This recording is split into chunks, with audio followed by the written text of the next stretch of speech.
Press conference करके कह रहे हैं कि कांग्रेस में टिकटें बेची गई। यहाँ तक कि एयरपोर्ट में जब वो आए तो पीटने के लिए कांग्रेस के ही कार्यकर्ता उनको आगे बढ़ गए। उनको अपना जो होटल वो मोरना में रह रहे थे उनको चेकआउट करके ताज में जाना पड़ा। मैं तो मानता हूं कि बीजेपी और सीपीआई-एमएल छोड़ के मुझे नहीं लगता है कोई ऐसी पार्टी है जो सीट न बेचती है। बीजेपी ने अपनी फायर फाइटिंग कर ली है, कांग्रेस राजद अभी तक अपनी फायर फाइटिंग नहीं कर पाए। सारी पार्टी के सारे कार्यकर्ता आरोप लगा रहे हैं कि टिकटें बेची गई। प्रशांत किशोर के यहाँ भी आरोप लगाया जा रहा है टिकटें बेची गई। सर्वे ये लोग कौन कराते हैं कि हम लोग कार्यकर्ता होते हुए भी हमसे कोई संपर्क नहीं करता है। जो सर्वे है उसने समझ लीजिए कि सभी पार्टियों में कला कर दी है। सर्वे ने मचा दिया है बवाल। कांग्रेस के नेता सिर्फ ये चाहते हैं कि हम सिर्फ दफ्तर में ना बैठें।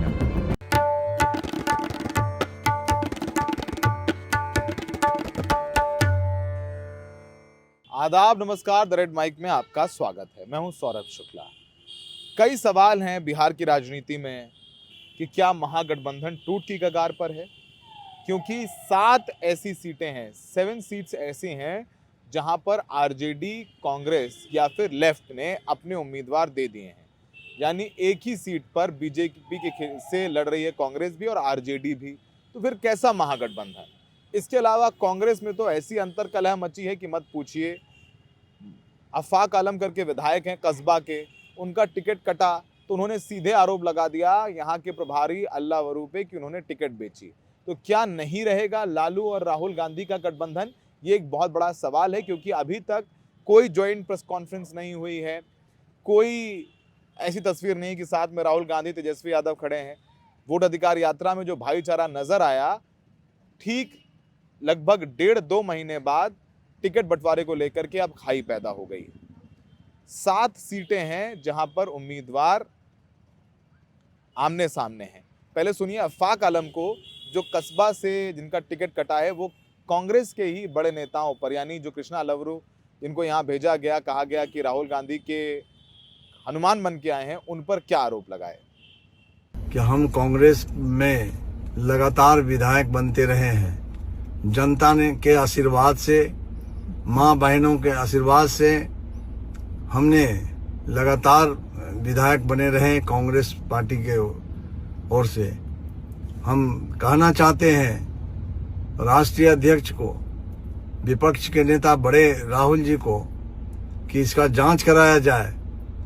ऐसे साफ सुथरा छवि को खराब करने वाले कौन लोग हैं, वो जांच करके वैसे लोगों का नकाब खोला जाए। हम ये मांग करते हैं कि इस तरह का जुल्म क्यों किया और ये पैसे का उगाही क्या है।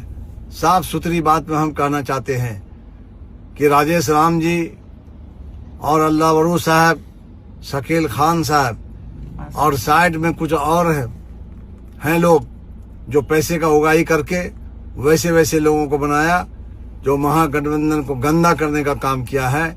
उसका जांच का हम मांग करना चाहते हैं माननीय राहुल गांधी जी से। तो आपने अफाक आलम को सुना। आपको बताएं 7 ऐसी सीटें हैं जहां पर कांग्रेस और आरजेडी दोनों अपनी सिंबल दे चुके हैं और उनके कैंडिडेट नामांकन कर चुके हैं।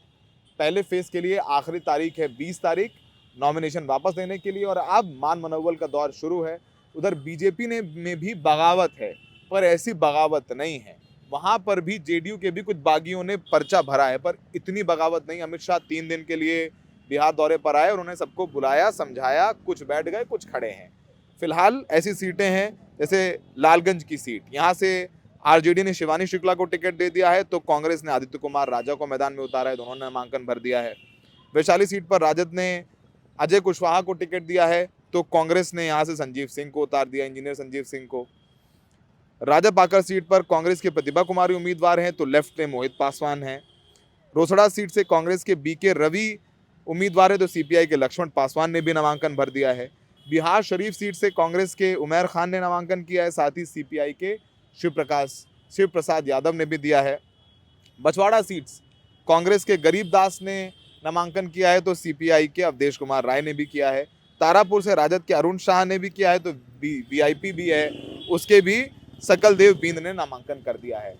तो बागी बागी हो गया है बिहार।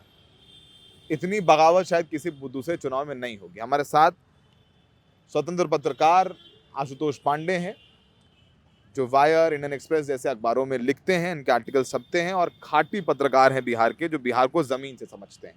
तो हमें लगा कि जरा थोड़ा चर्चा कर ली जाए। आशुतोष जी, मतलब क्या आप मानते हैं कि महागठबंधन, जिसका नाम महागठबंधन है, वो आज टूट के कगार पर है, अंदर बहुत कड़वाहट आ गई है? ये तो सामने दिख भी रहा है, सीटों के बंटवारों में दिख रहा है। आपने 7 सीटों का जो जिक्र किया है, मेरे पास 10 सीटों की लिस्ट है जहां ये सब हो रहा है। इसके अलावा सीपीआई एमएल के एक उम्मीदवार जो पहले 2020 में औराई से चुनाव लड़े थे, आफ्ताब आलम, उन्होंने आज़ाद समाज पार्टी से इस बार पर्चा भरा है। उनको टिकट नहीं मिला है, चंद्रशेखर की पार्टी से पर्चा भर दिया उन्होंने। भर दिया। वो माले से टिकट मांग रहे थे। और चूंकि माले से 2020 में वे उम्मीदवार थे, इस बार उनको टिकट हार गए थे, वो हार गए थे और टिकट नहीं मिला, तो उन्होंने आज़ाद समाज पार्टी से भर दिया है। और भोजपुर में, शाहाबाद में कुल 22 सीटें हैं जहां हम लोग खड़े हैं। ये भोजपुर का इलाका है, ये आरा भोजपुर में रमना मैदान के पास है। तो 22 सीटों में से फर्स्ट चरण में 11 सीटों पे नामांकन हुआ और 11 सीटों की वोटिंग है। मैं पूरे बिहार में ये देख रहा हूँ, आरा को देखते हुए, कि हर जगह राजद बनाम राजद, भाजपा बनाम भाजपा और जेडीयू बनाम जेडीयू, माने सभी सीटों पे कांग्रेस बनाम कांग्रेस है।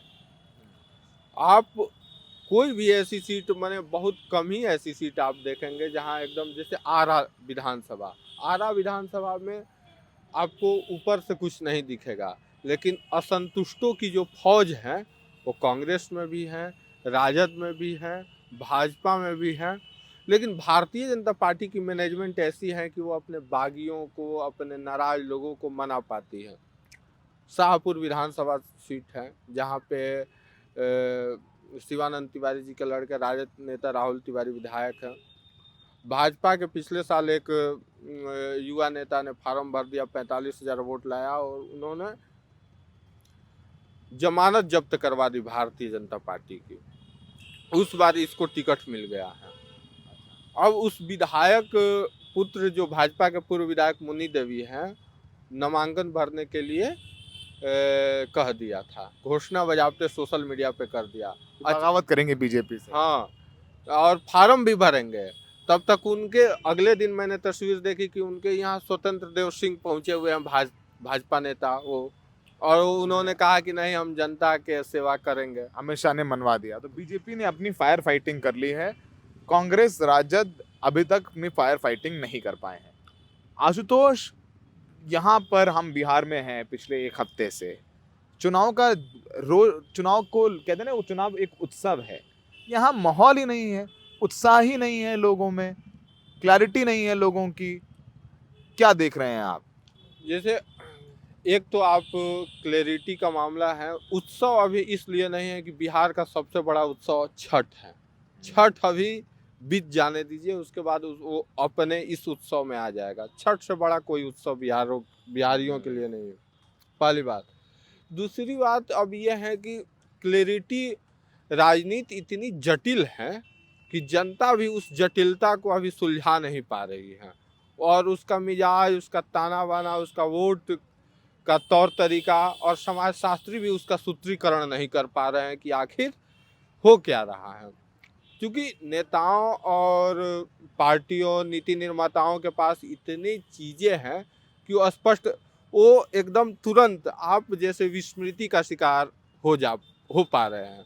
कुछ दिन पहले आपने देखा होगा कि SIR का मुद्दा बहुत लाभ से चला। अभी आप कहीं घूमे होंगे तो SIR कहीं नहीं सुनाई दे रहा। 2 साल पहले जातीय जनगणना हुई थी और उसका भी शोर बहुत अचानक सुनाई दिया। 2024 का जो इलेक्शन आया, लोकसभा इलेक्शन, उसमें उसका कहीं नाम भी नहीं था।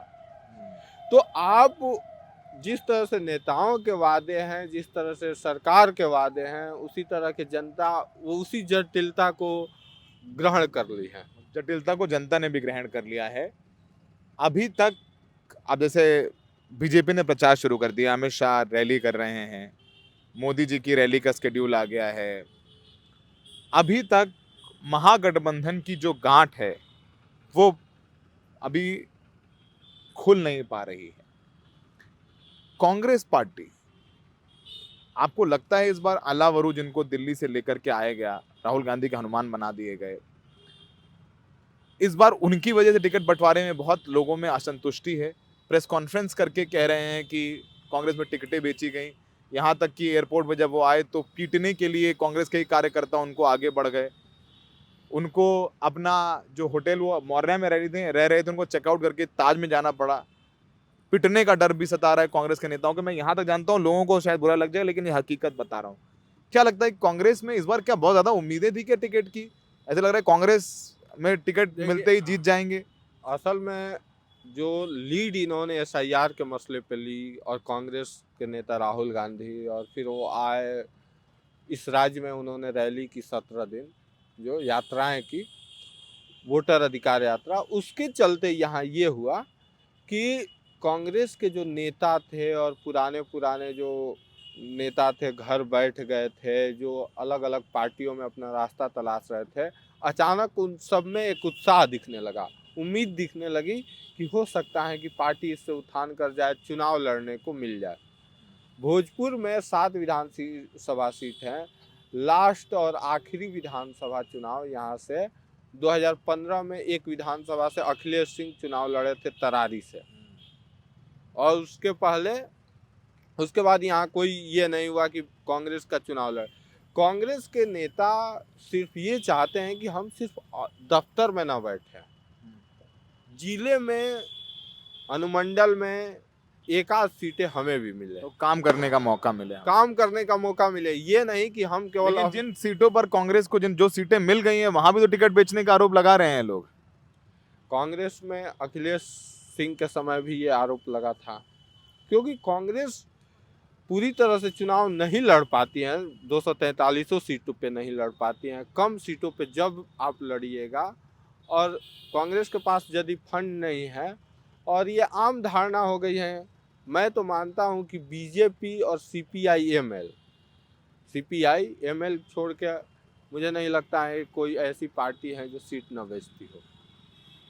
बीजेपी और सीपीआईएमएल को छोड़ के कोई ऐसी पार्टी नहीं जो सीट नहीं बेचती है। हाँ, जेडीयू में भी टिकट बिक रहा है। हाँ, नीतीश कुमार की जेडीयू में, कि नीतीश कुमार की जेडीयू में नहीं, अब ये संजय झा, ललन सिंह या इन लोगों की जेडीयू हो गई है।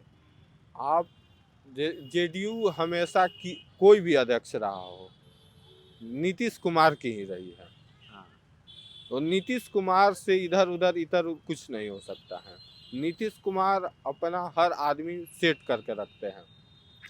आप एक जानिए कि कांग्रेस के अध्यक्ष हुआ करते थे आरसीपी सिंह, तो यहाँ पे बिहार में एक आम धारणा थी आरसीपी टैक्स की, मतलब आप कुछ भी काम कराने जाइए, सरकार में कोई भी काम हो, आरसीपी को टैक्स देना। और लोगों ने बाद में एक और आया, नीतीश कुमार के यहाँ के सेक्रेटरी थे, माने बिहार सरकार के सचिव थे, और फिर नीतीश कुमार के प्रिंसिपल सेक्रेटरी हो गए। विपक्ष के नेता आरोप लगाते हैं, सुधाकर सिंह ने कई बार प्रेस कॉन्फ्रेंस किया, डीके टैक्स के नाम से एक टैक्स जाना गया, दीपक कुमार टैक्स। हाँ, मतलब आप कह रहे हैं नीतीश कुमार भले ही ईमानदारों पर उनके नीचे के लोग पैसे लेते हैं, और पैसे लेकर के उन्होंने इस बार टिकटें दी हैं। जेडीयू में भी अभी गोपाल मंडल करके हैं, उनको टिकट नहीं मिला, 4 बार के विधायक हैं, वो उन्होंने आज इंडिपेंडेंट के तौर पर अपना पर्चा भरा है भागलपुर की गोपालपुर सीट से, और वो तो रोने लग गए नॉमिनेशन में। कभी आपने बिहार चुनाव में इससे पहले इतनी खिचड़ी देखी? नहीं, इतनी खिचड़ी नहीं। यहाँ बड़हरा विधानसभा सीट है, यहाँ से सरोज यादव, रघुपति यादव और मनोज सिंह, ये सारे लोग उम्मीदवार थे, और उनकी अपनी उम्मीदवारी के लिए अपने वो चल रहे थे कि हम उम्मीदवार होंगे, उसके लिए उन्होंने मेहनत किया था। अचानक वहाँ से टिकट मिल जाता है राम बाबू सिंह को। सरोज यादव पूर्व विधायक हैं, और मुझे लगता है बड़हरा में हमेशा एक खास जाति के लोग चुनाव जीतते रहे हैं अब तक, लेकिन 2015 में सरोज यादव पहली बार चुनाव जीते या अदर जाति से। उसके बाद क्या हुआ कि 2010 में उनको 2020 में भी टिकट मिला, तो मामूली वोटों से हार गए। इस बार उन्हें आस थी, वो 10 सर्कुलर रोड पे जाके बजाबते 10 दिनों तक धरना दिया, फिर वहाँ के अलग अलग उम्मीदवारों ने धरना दिया। अंदेशा जैसा था वैसा हुआ, किसी राम बाबू सिंह को टिकट मिल गया। और ये तो छोड़ दिए राम बाबू सिंह को, तो उन्होंने वहाँ पे भी लोगों ने पर्चा भर दिया है आरजेडी के बगावी।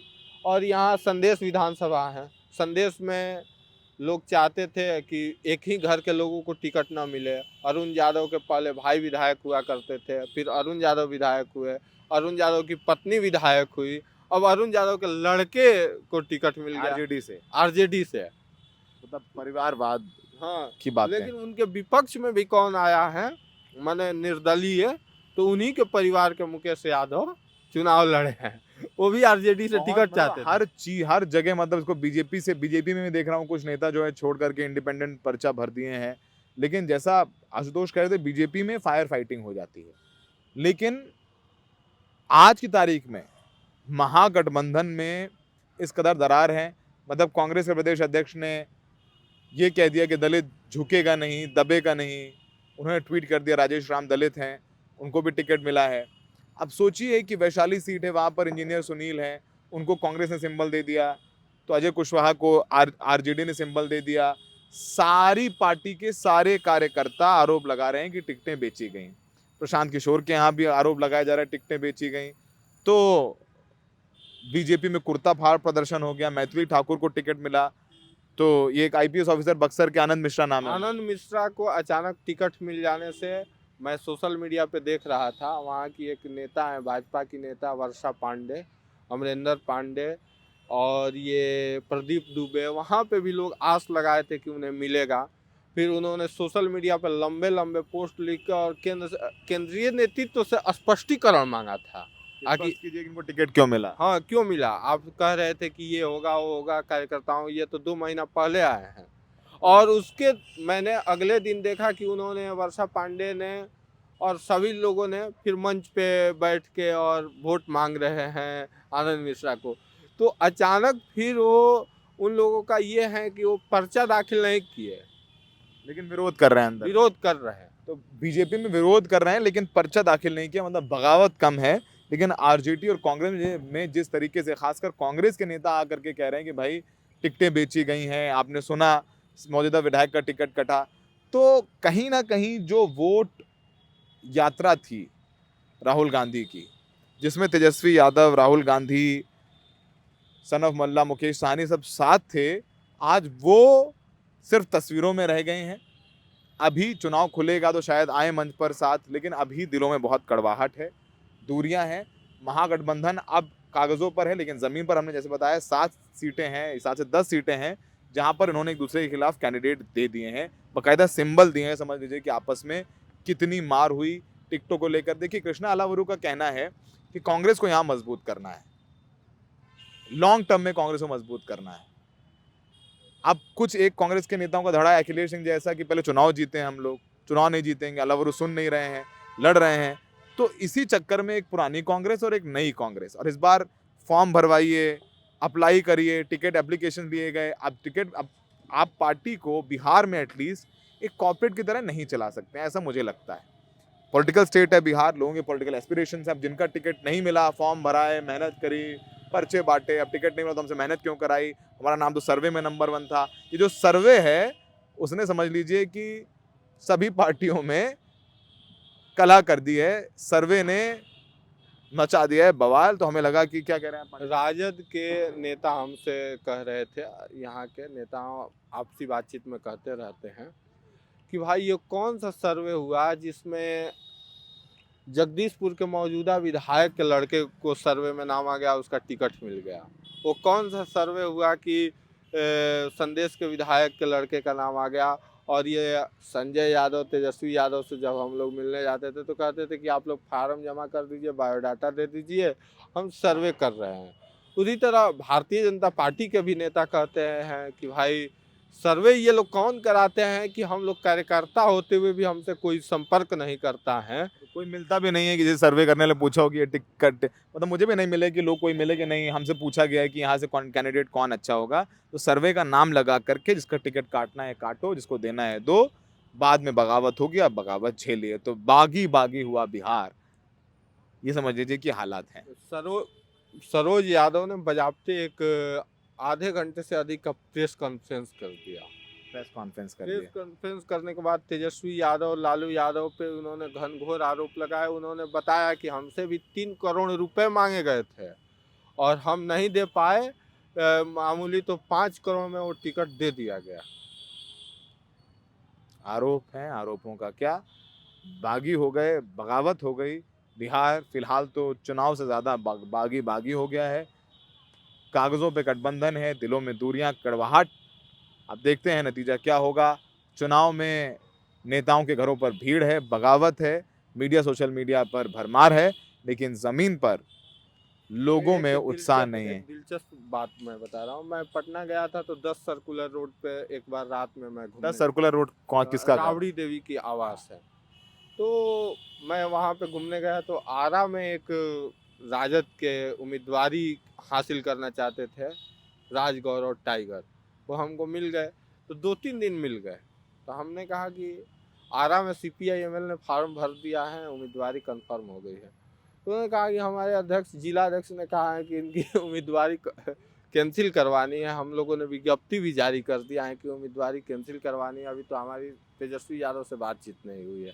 फिर अगले दिन मैंने देखा कि वो अमित शाह के स्वागत कर रहे हैं। मतलब जिसको टिकट नहीं मिला वो बीजेपी चला गया, बीजेपी वाला इधर। बड़ा कन्फ्यूजन है, आप नहीं समझ पाएंगे, पर ये समझ लीजिए कि बागी बागी हुआ बिहार। बहुत दिलों में दूरियां आ गई हैं।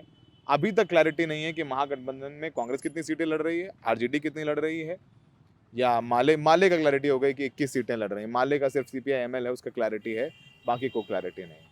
और सबसे मुझे ये सारी चीज़ों को देखते हुए लग रहा है कि ये जो पूरा जो चुनाव है बिहार में हो रहा है, यहाँ कोई वैचारिक लड़ाई नहीं है, यहाँ सिर्फ सत्ता सीट की लड़ाई है। सीट की लड़ाई है, विचार तो गए, सत्ता हासिल करो। पार्टी की आइडियोलॉजी, पार्टी से वफादारी, जनता से वादे, जनते से वफादारी कुछ नहीं है। चुनाव लड़ना, चुनाव जीतना है, यही नेताओं का चाल चरित्र और चेहरा है। हमें देखने के लिए बहुत बहुत शुक्रिया।